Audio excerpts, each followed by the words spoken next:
Hello everyone, I am Reverend Gartlyn Chance, pastor of the Holistic Transformation Ministries at Louis.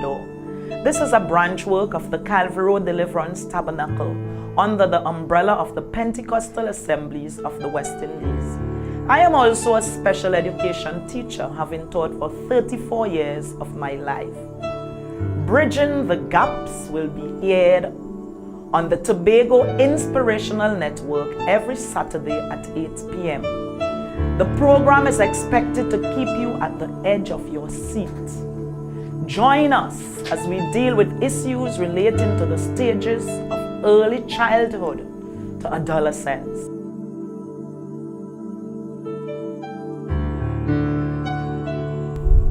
Good evening, viewers.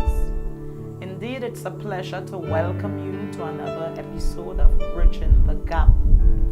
Bridging the Gap is concerned primarily with connecting generations. I'm sure that many of you would find that there is too big a gap between our generations, and it is important that we connect. There is a need, there is a call rather, for generations to connect. It is in Titus 2, I think, that it speaks of women, the older women teaching the younger ones, and the older men teaching the younger ones. And there must be an understanding between the generations, and there must be a trust, in each generation, so that the younger ones must trust us and we must trust them, so that we could connect and pass on what God wants us to pass on to them. So again, I invite you to be a part of our experience for the time that we are with you. In a recent program, we looked at generations, different generations. We looked at the government issue generation, the mature or the silent generation, the baby boomers, the generation X, Y, and Z. Today, I have on set with me a member of the Z generation, and that's the generation of the 2001 into the present age. A very intelligent, young, let me call you man this evening, okay? Richard Allen.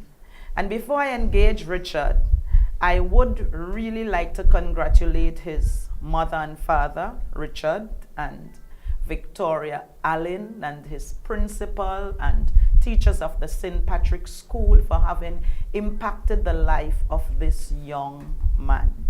Good evening, Richard. Good evening. It is a pleasure to have you on set with me. Thank you. Okay, how do you feel? I feel relaxed. Okay, and it's good that you are relaxed. Now, Richard, I remember the last week we had a session, and when I mentioned that CE was over, or SEA, Secondary Entrance Assessment, when I mentioned that it was over, you were excited, you were ecstatic. You raised your hand and I think you shouted hallelujah or something like that. All right. I want you to tell me how you think children feel when they are preparing for C, based on your experience. When you are preparing, especially when it gets to the time when it's closer to the exam, how do you feel? Well, I think most children would feel pressured. Okay. Not because of the fact that the SCA is coming near, but because of the fact that they are afraid of they might embarrass their parents in some sort of way. Okay, I want you to tell me a little bit more about that. How would they embarrass their parents? Well, if they don't pass for their first choice, well, I can't say their first choice, their parents' first choice. Okay. Mm-hmm. They might shame them or embarrass them in some sort of way. Because some parents have friends that are in high school, have friends that children are in high school, and are in high schools like Bishops and Scarborough Sec.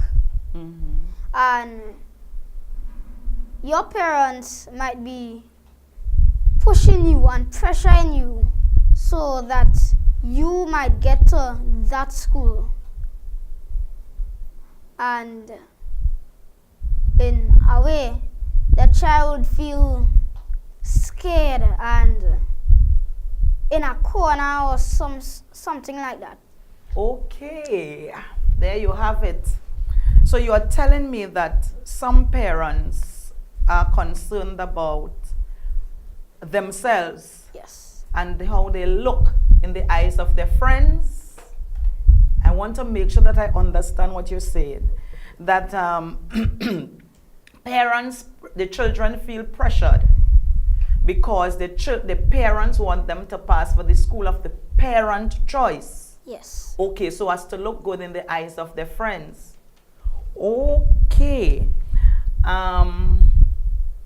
You have me thinking, Richard, because I remember as I taught common entrance in our time, the time when I taught many years ago. I taught Standard 5 for many years. We did what we call common entrance. SEA is the new name, secondary entrance assessment. It used to be common entrance. In those days, the children had to attain a particular mark in order to go to certain schools. And as you rightly said, I, as the teacher, sometimes, I need to be very honest, I pressured the children. I feel I pressured them because I myself was pressured. Because I wanted to make sure that the children in my class passed for the best school. Okay, so that, I mean, we've got to be honest. As adults, we've got to be just as honest as you are. Sometimes you yourself want to feel good. You don't want to feel badly. As you said, you don't want to be ashamed. Sometimes teachers feel ashamed if their children don't pass for or get a good mark, right? And I find you said it, you almost said it as an adult, you know, that we do pressure you sometimes. What advice do you think parents could get from you and teachers who pressure their children, as you said, parents who pressure their because sometimes, remember I said, I feel pressured as well. The adult teacher feels pressured as well, but we should know better and we ought not to pressure you because of our own personal needs. So you may have some advice for parents and teachers who are engaged in this kind of thing. So what would you tell them? What would you want us to do instead? Well, I would want them to stop pressuring the child and work with them and guide them and help them and go with them all the way. And just because they go to high school doesn't mean everything done. Okay, okay. High school is just the beginning of your life. Because in high school you have to get all your subjects to get a good job. So you could begin your life as an adult. Okay, okay, very well said. So parents and teachers, there you have it from the mouth of a youth. They do not want us to pressure them. They have potentials and God is there with them. We are to guide them. We are to facilitate the process.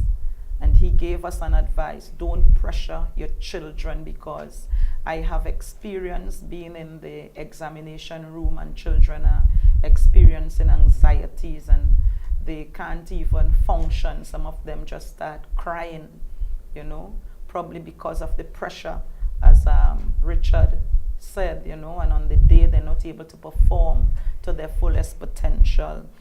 Okay, Richard, what are some things that children should be involved in now that the exam is over?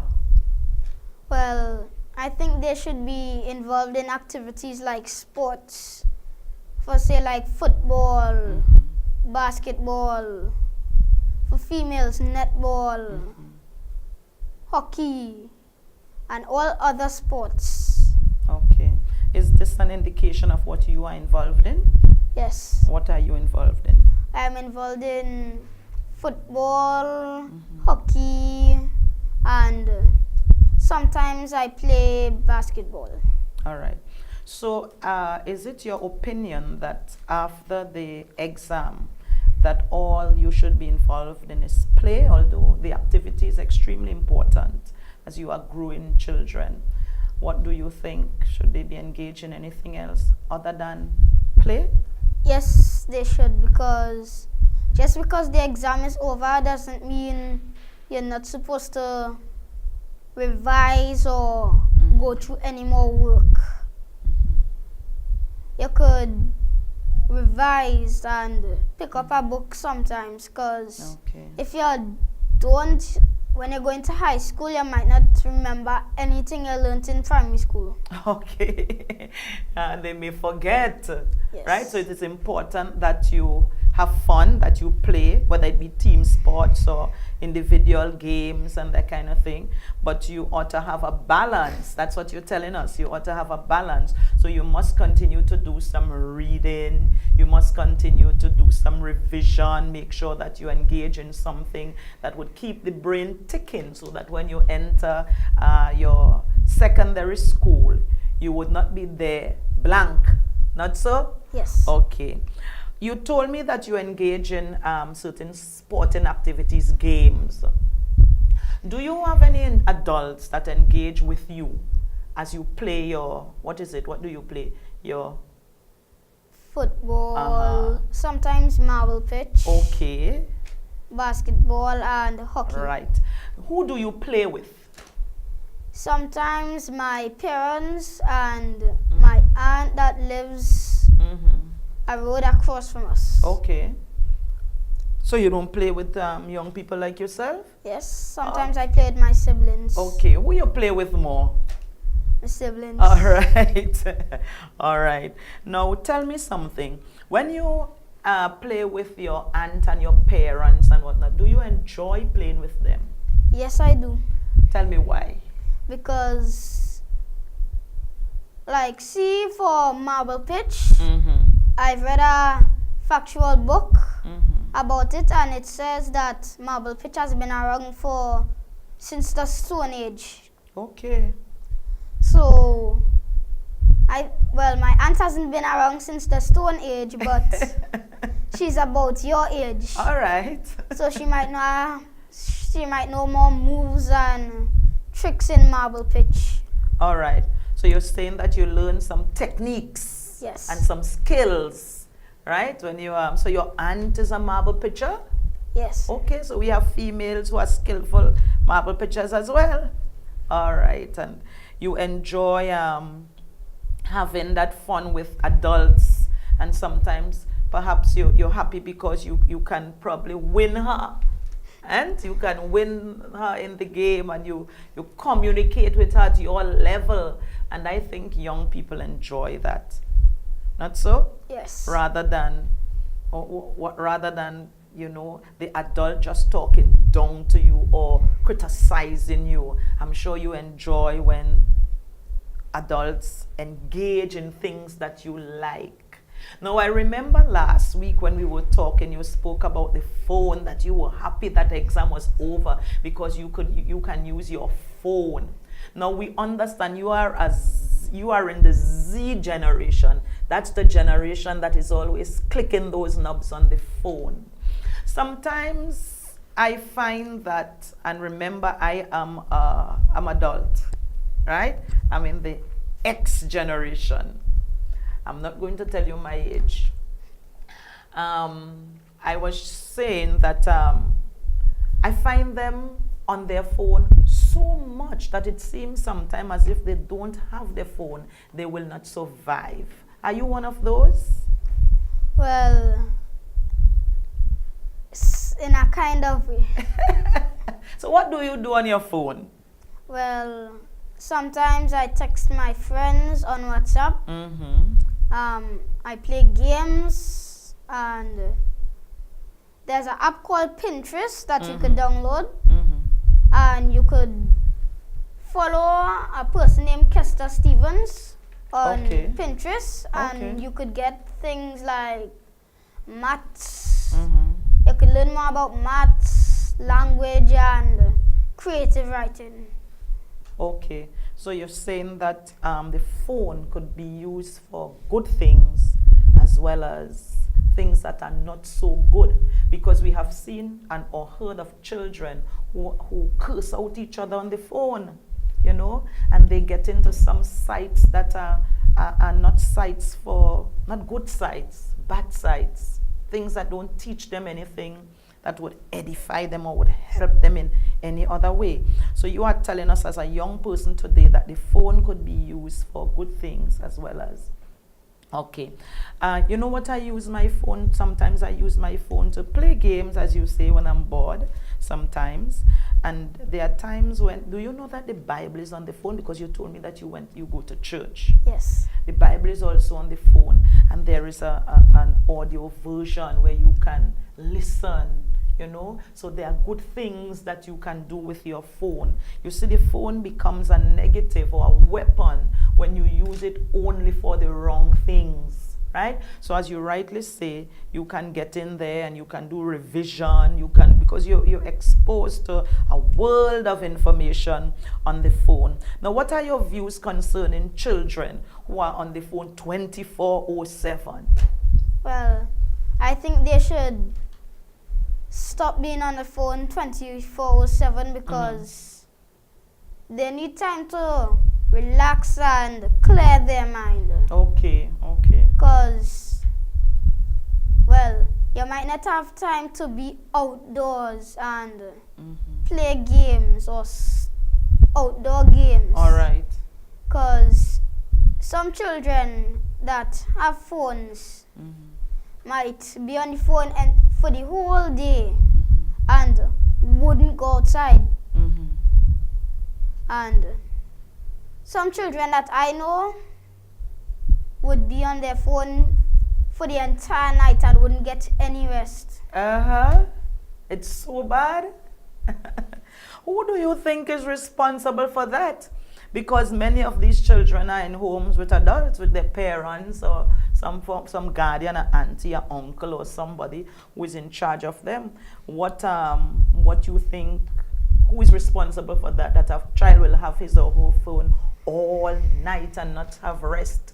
And perhaps, because you said you know children who do that, perhaps when they go to school the next day they can't function because they are sleepy, not so? Yeah. So they can't even hear what the teacher is saying in the school. Who you think is responsible for that? Well, I think the parent or guardian is responsible. Okay. Because, like my mother used to do when I was preparing for exam, and not only when I was preparing for the exam, on a regular day, when it reached 7 o'clock, I watch the news, and when I go to my bed, she would take the phone and keep it in her room. All right.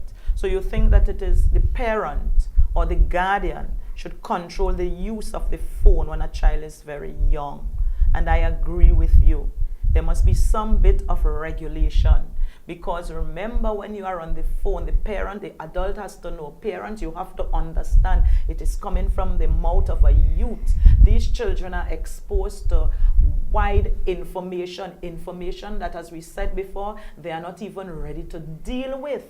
And here Richard, as one who loves his phone as well, he's telling us as parents, as guardians, that we ought to control the use of the phone. No child should have a phone in her room or his room going to bed without the opportunity to rest and relax. And even as Richard said, the importance of physical activity in their lives as they grow, because they have to have holistic development. Parents, I am happy that it is coming from a child and not necessarily from me.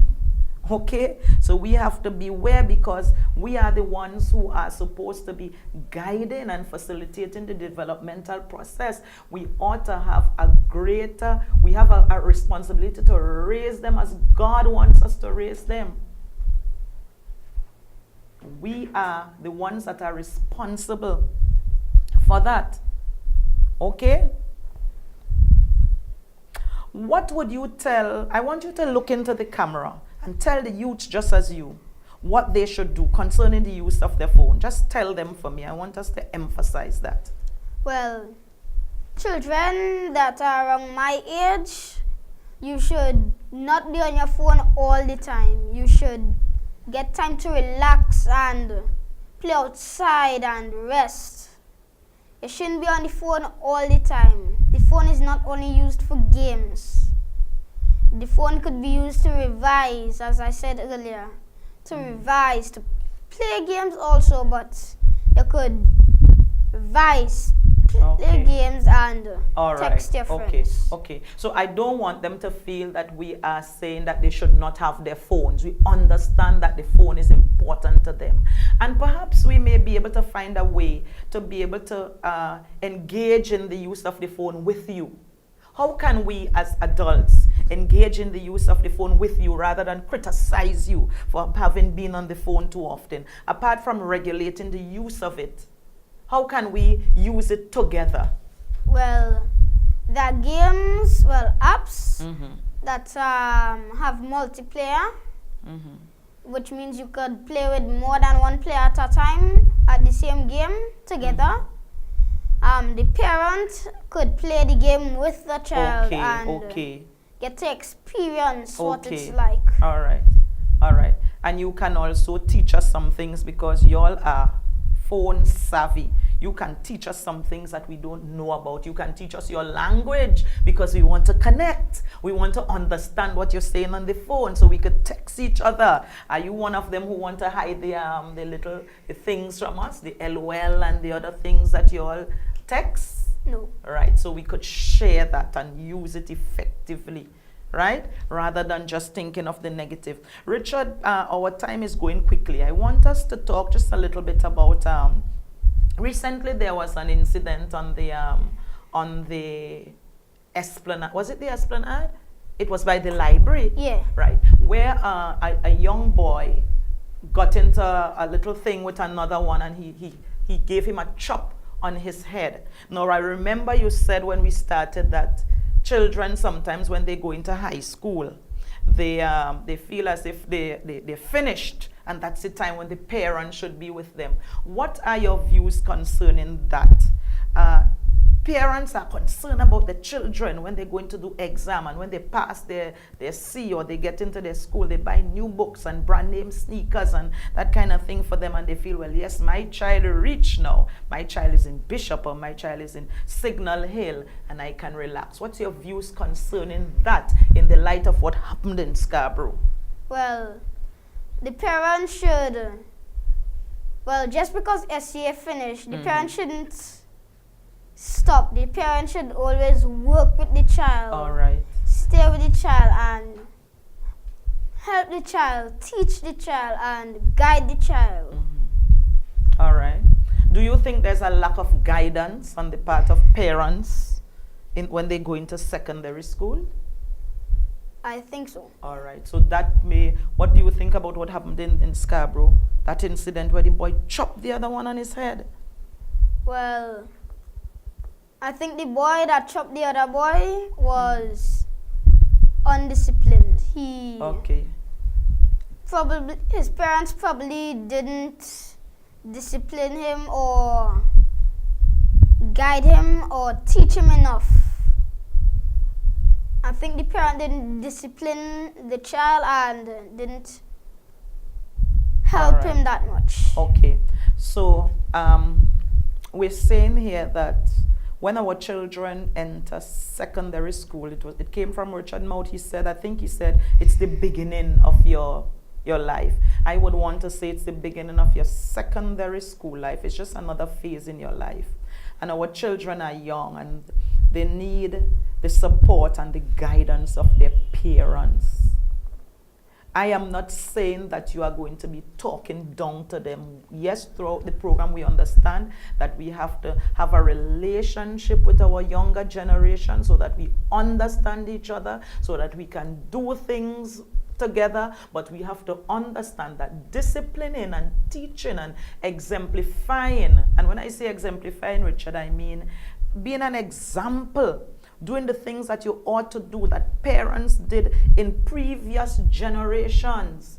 We ought not to allow our children to go to school and feel that they are men and women at school and that they wouldn't listen to their teachers and listen to their parents and adults. We have a role as archers to take charge, to facilitate their development, as I continue to say. And even as we are coming to a close, Richard, I want you as a youth to look into the camera and tell parents what they ought to do and teachers what they should do for you all when you enter secondary school. Well, parents, I think you should help your child even more. And in high school, it have children that might bully a child. Oh, that's And just because the other child bullied your child doesn't mean you have to go up in the high school and curse and get on. You could simply talk to the child that bullied your child and basically get him to stop bullying or help him in some sort of way so that you could help other children and not just help your child. Okay, and there we have it. Richard is actually saying that the child that is bullied is a victim, but the one that does the bullying is also a victim. So he's telling us parents that when our children get into incidents at school, whether it be with another child, I suppose, or a teacher, the right thing is not to go and try to deal with your issue, but there is a right route. You go to the principal of the school and you engage in conversation. What Richard is telling us as parents, that we ought not to go into these institutions and be bad exemplars, because we have to remember that we refer to it in education as the hidden curriculum. Children learn what they see more than what they hear.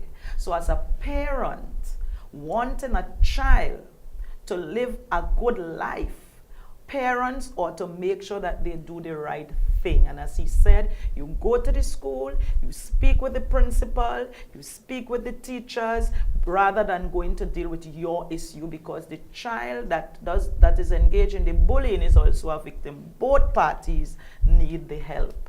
Not so, Richard? Yes. I think we are coming to the end of the program at this time. Time is always too short here. Richard, I really want to thank you. I pray that God will bless you. Even as you enter high school, I know that you are already an exemplar. I want you to go in there and do the best that you can. Make sure you have the right friends. Make sure that you be a leader. Make sure that you do what you have to do. And throughout your secondary school, that you show respect to your teachers. I know that you have to respect the adults around you. You told me that many of them are teachers and are into education. So I know that you are going to do well. God will bless you. You are a blessing to my life. And I'm sure that you are a blessing to many of the parents that are there listening to you today. Okay? So I gave you a hug the last time. I want us to, you're going into secondary school, so let's give a manly shake hand now. Blessings. God will richly bless you. I want you to remember when you enter high school that you can do all things through Christ who strengthens you. That's Philippians 4:13. I want you to remember it. Let's say it as we end. I can do all things through Christ who strengtheneth me. Viewers, it's over. I thank you for listening. I encourage you to listen in next week again as we have another interesting program that will help you. It's Bridging the Gap. Have a wonderful weekend. May God bless you.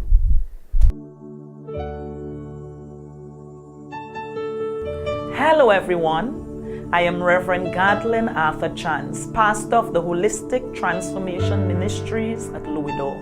This is a branch work of the Calvary Road Deliverance Tabernacle under the umbrella of the Pentecostal Assemblies of the West Indies. I am also a special education teacher, having taught for 34 years of my life.